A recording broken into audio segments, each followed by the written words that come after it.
everywhere I go, I see his face. I just really miss him. Yeah, I miss him too. I don't think Tony would have done what he did if he didn't know that you were going to be here after he was gone. Hey everyone, welcome to Chibi No Podcast. This is Miles, your tech guy. I just got out of the theater with the other Chibis, and we just got done seeing Spider-Man Far From Home. Unfortunately, they can't join me for recording. They have some family stuff they need to attend to, so I'm just going to talk about it. It's going to be a spoiler-free review. Hopefully I can get the guys on to do a spoiler one, so we'll see what happens.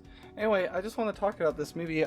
Just so everybody knows, Spider-Man and I would say Wolverine. Those are my favorite superheroes, so I had a lot of hype going into Spider-Man. I really liked Homecoming a lot. I mean, it had a lot of potential. I think that it didn't live up to what it maybe could have, but I thought it was a good entry point.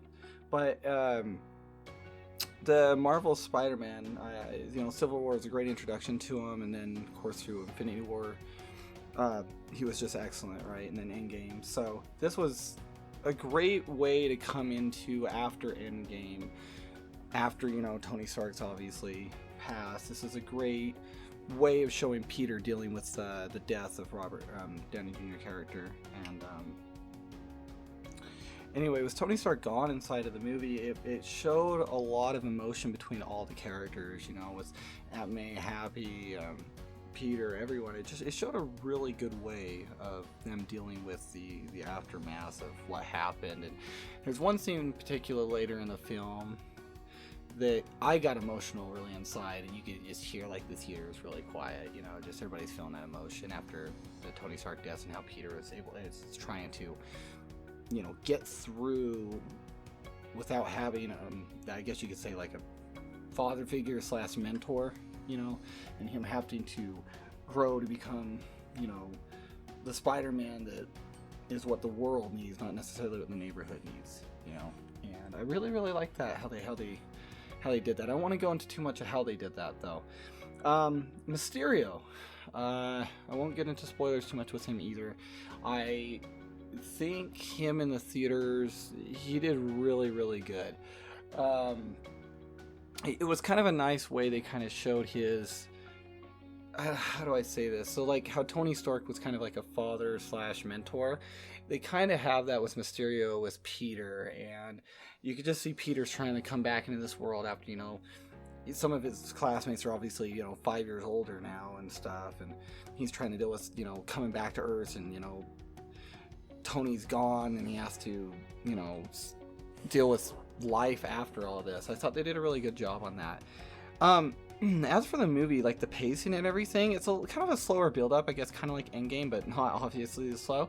But what it had in different in this one is it wasn't so like dark necessarily. It had a lot of comedy, and when I say a lot of comedy, it reminded me of the Guardians of the Galaxy type comedy. Some of the jokes might stick, for some people might not. I think 80% of the jokes will land pretty much with everyone. Of course, comedy is subjective, of course, but I think a lot of the jokes in here were just very well done. Some were a little bit comic book humor or just kind of cheesy humor, which I liked because it kind of fit the character and kind of I guess the world they've kind of built in this Spider-Man with like the kids and stuff like that.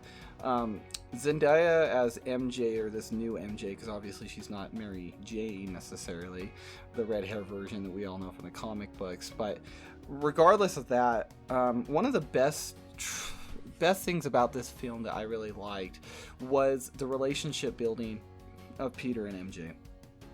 And I think Zendaya brought home the acting and I guess the persona that just her character just fit really well with Peter in this one, and I really like the chemistry.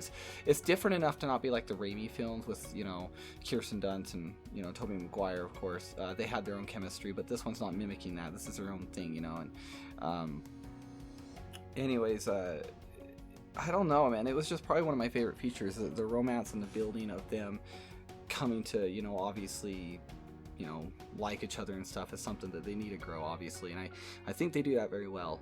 And that was one of my favorite parts of this movie. Again, the comedy was just on point for me. There are some really good scenes. I will say, too, stick around for the credits. There's 2 ending credits, and they're both huge. huge, huge, huge.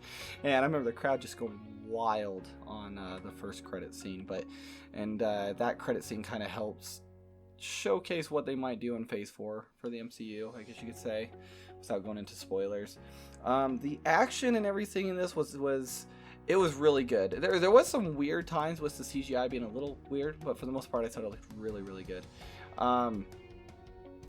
There's, again, I can't spoil stuff, but the character growth that Peter needed as being Spider-Man and growing to be, he needs to step up, like you see in the trailer, like, are you going to step up, you know, world needs the next Iron Man. It's not necessarily like he's going to try and be the next Iron Man, because obviously you can't, right? You just can't get up to Tony Stark's level, but the thing is Peter just needs to step up from being this boy and kind of get to be a man in a sense.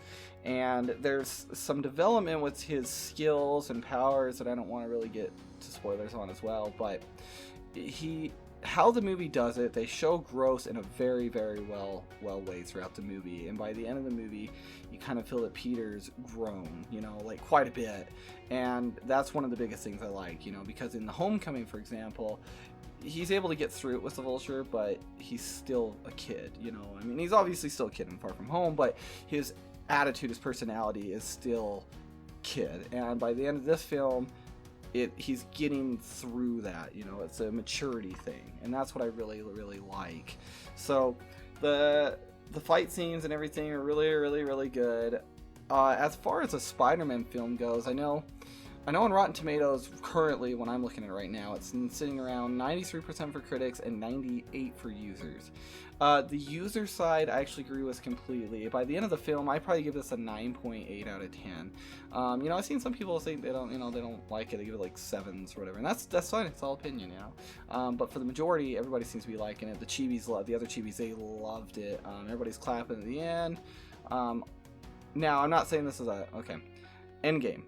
If you guys heard my previous review, I liked Endgame, I just wasn't crazy in love with it, where the other Chibis were, right? They were giving it like 9.8, 10 out of 10. I gave it a 7, and I know people are going to probably blast me for that, but hey, it's just an opinion. You know, it was just a little too slow for the first hour and a half for me. This one I liked better than Endgame. Now, does it mean it's a better film than Endgame? No, definitely not. I just had more enjoyment, more fun, I guess I'll say. So this one, you know, I want to buy. I want to go see it in theaters again. I'm thinking about it like crazy after watching, and I want to go watch Homecoming now. I mean, that's just awesome, you know. Endgame, I saw it once, didn't really need to go see it again. I didn't want to go through 3 hours of that again. It was just too slow to get to the point for me. But again, that's just me. So, you know, I agree that Endgame's obviously a better film in a lot of different ways. I just didn't enjoy it as much as this one. So, this was a film that I really, really wanted. I put it up there as some of the best Spider-Mans of all time. I mean, Spider-Man 2 still, I think, holds a candle from the Raimi films. But I think this one is second to that, in my opinion. This has probably now been put into my all-time top 3 favorite Marvel films of all time. So I would definitely say that. I think my favorite film of all time is probably Guardians 1, then Infinity War, and then probably Far From Home. It used to be Iron Man for top 3. I put Iron Man probably number 4 now. So anyway, yeah, really, really good film. I highly recommend you see it. I don't know if I'll do a spoiler review, a spoiler review, because I want the other Chibis to be on it. So if they can be on it, I'll do another one. But anyway, yeah, definitely go see this. Definitely worth your money. I would not wait for Redbox. I think this film is brilliant. I also think it's a good way. It's like if you saw Endgame was like the closure of the MCU, I kind of think this is I guess, I don't know if I want to say it. Like, it's not a perfect way to end the chapter after Endgame. It's kind of like that. Okay, let's say like every Marvel movie, they have those ending credits that you stay to watch. I kind of feel this is like that ending credit to the Endgame. Like, you should watch this after watching Endgame. It gives just some extra needed catch up that you want to get involved in the rest of the universe of what's been going on. And I think this does a great job on that. So, highly, highly recommend seeing it in theaters. Don't wait for Redbox. It is worth the money. So, anyway, Monster Tech Guy, have a good one.